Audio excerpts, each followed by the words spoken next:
Graças a Deus por aquilo que o Pai já nos deu a ouvir neste momento, pois nós reconhecemos que todos aqueles que sobem aqui imbuídos deste Espírito do Cristo,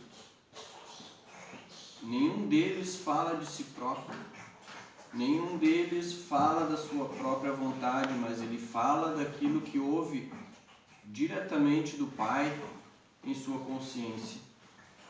E vamos aproveitando que os irmãos fizeram algumas leituras, vamos ver mais alguma coisa sobre aquilo que São Paulo nos fala, como nos disse o irmão, relembrando as palavras do professor Ugarte. São Paulo é um dos que mais trabalhou pela doutrina.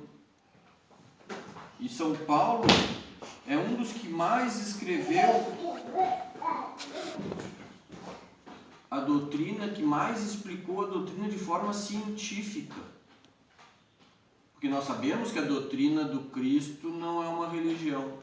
A doutrina do Cristo é uma ciência, a ciência do viver melhor.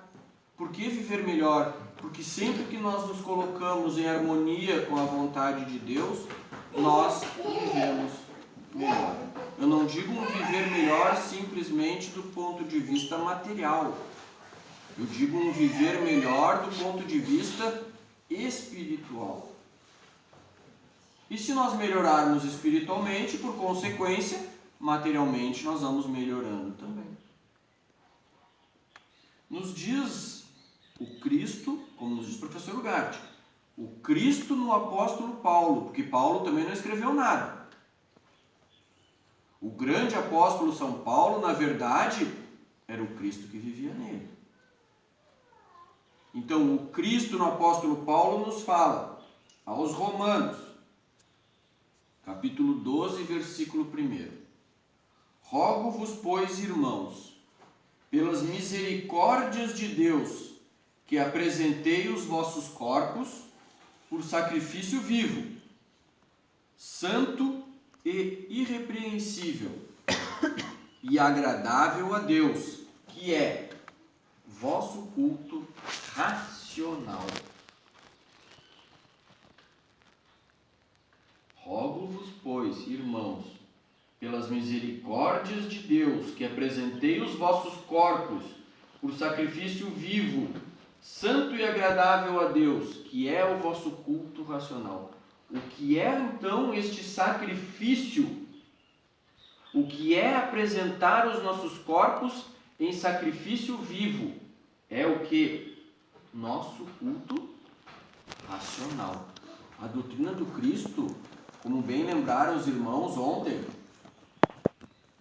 lá na irmã Senira, ela nos prega uma fé consciente e raciocinada.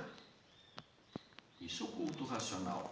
Quando tu usa a razão divina para buscar o entendimento da santa doutrina, e não a razão humana. Porque a razão humana, irmãos, a razão humana é falha. A razão humana nos leva ao erro. Imaginem os 5 sentidos do corpo, né? Olfato, paladar, visão, audição e tato. Todos eles nos levam ao erro, porque são sentidos materiais. Muitas vezes nós achamos que ouvimos uma coisa e não ouvimos. Muitas vezes nós precisamos de armações para poder enxergar, porque os nossos sentidos materiais não enxergam mais direito. Muitas vezes nós não conseguimos falar. Não conseguimos sentir o gosto. Perdemos o tato. Porque são o quê? São sentidos falhos. São sentidos humanos. Então nós temos que desenvolver, como nos diz o professor Ugarte, os sentidos espirituais. Sentidos espirituais estes que nos capacitam para compreender a doutrina do Cristo. Ah, mas eu entendo a doutrina do Cristo através da consciência. Sim, da consciência crística e não da material.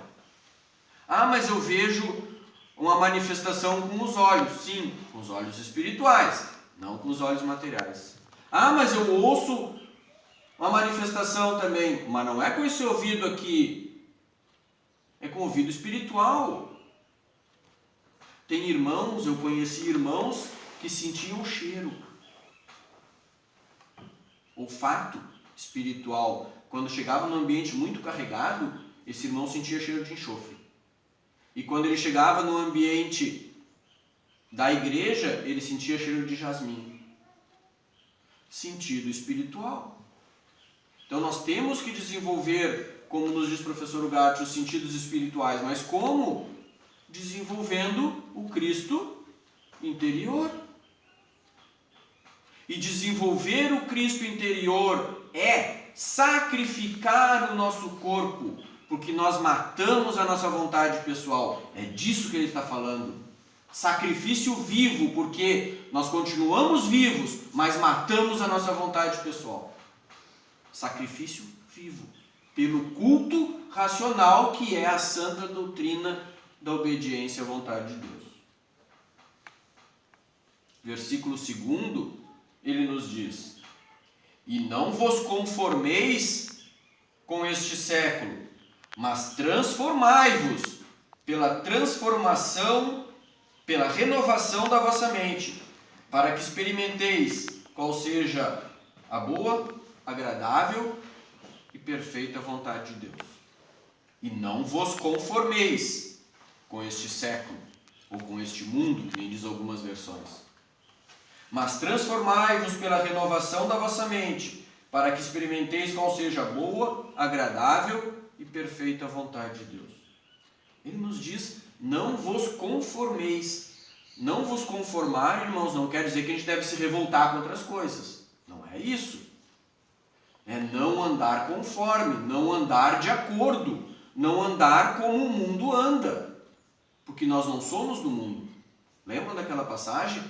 Nós estamos no mundo, mas nós não somos do mundo.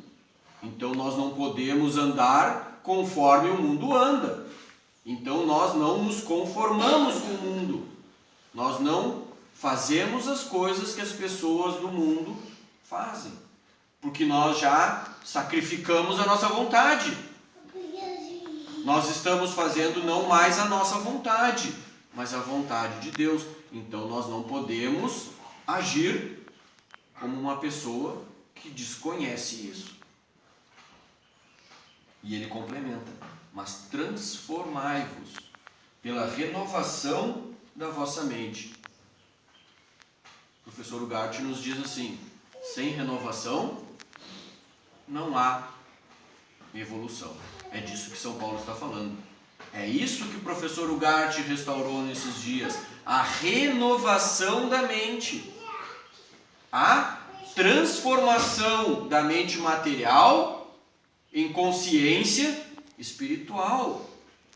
Transformação do espírito vivente, da alma vivente, em espírito vivificante. E essa transformação, irmão, se dá de uma forma tão simples. Tão simples. Em nossos atos, nós devemos pensar que fazemos as coisas pela vontade de Deus, sob cujo amparo nós nos colocamos. Os irmãos mais antigos vão lembrar. Não sei se naquela época tinha campainha, acho que nem tinha campainha no tempo, né?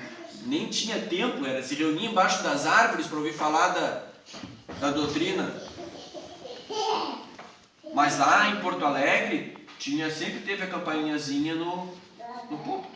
E os irmãos mais antigos diziam assim: pela vontade de Deus eu levanto essa campainha.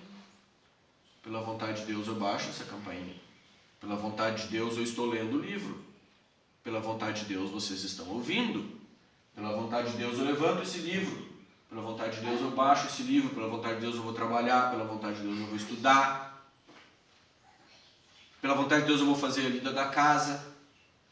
Pela vontade de Deus eu vou tomar banho. Pela vontade de Deus eu vou tomar café. Quanto mais vezes durante o dia nós lembrarmos, mais rápido se dará essa renovação da mente. Porque à medida que nós fazemos isto, nós não temos mais obras. Porque quem faz essa vontade em nós é o próprio Cristo. Aí nós entendemos aquilo que São Paulo fala, que muitas vezes nós não nos damos conta que nós temos de ser servos inúteis. Opa, como assim? Eu tenho que ser inútil? Eu, o homem, sim. O Fernando não tem que fazer mais nada. Nem o Júlio, nem o Nelson, nem nenhuma das irmãs tem que fazer mais nada. Nós temos que materialmente ser inúteis para que em nós faça-se a vontade de Deus. Quando o homem se torna inútil, reconhecendo a obediência a Deus e a negação da vontade humana, Deus opera em nós a sua vontade. Se Ele opera em nós a sua vontade, nos diz o professor Ugarte, mais claramente, se Ele em mim faz a sua vontade, que vontade tenho então? Minha vontade verdadeira, o meu eu eterno, a minha vontade descida dos céus, a vontade de Deus em nós. Mas para isso, nós temos que fazer o quê? Sacrificar o nosso corpo vivo, matando a nossa vontade pessoal, transformando a nossa mente, renovando o nosso entendimento. Se nós fizermos isso tudo, matarmos nossa vontade pessoal e passarmos a fazer a vontade de Deus, renovando a nossa mente, percebendo o mundo de uma forma diferente, nós vamos fazer acontecer o que com nós? Nós vamos experimentar qual seja a boa, agradável e perfeita vontade de Deus. Mas para chegarmos lá, é necessário anularmos a nossa consciência.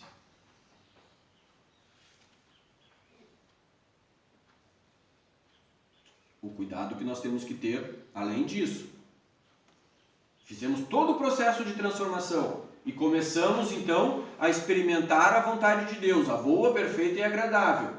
Mas São Paulo nos alerta, porque pela graça que me foi dada, digo a cada um de vós, né? Ou a cada um de nós, mas ele está dizendo para nós, né? Então é a cada um de vós, que não pense de si mesmo mais do que convém. Ou seja, ninguém fique se achando, ninguém fique pensando de si que é grande coisa, porque nós não somos nada, nós não temos nada, nós não fazemos nada e nós não podemos nada.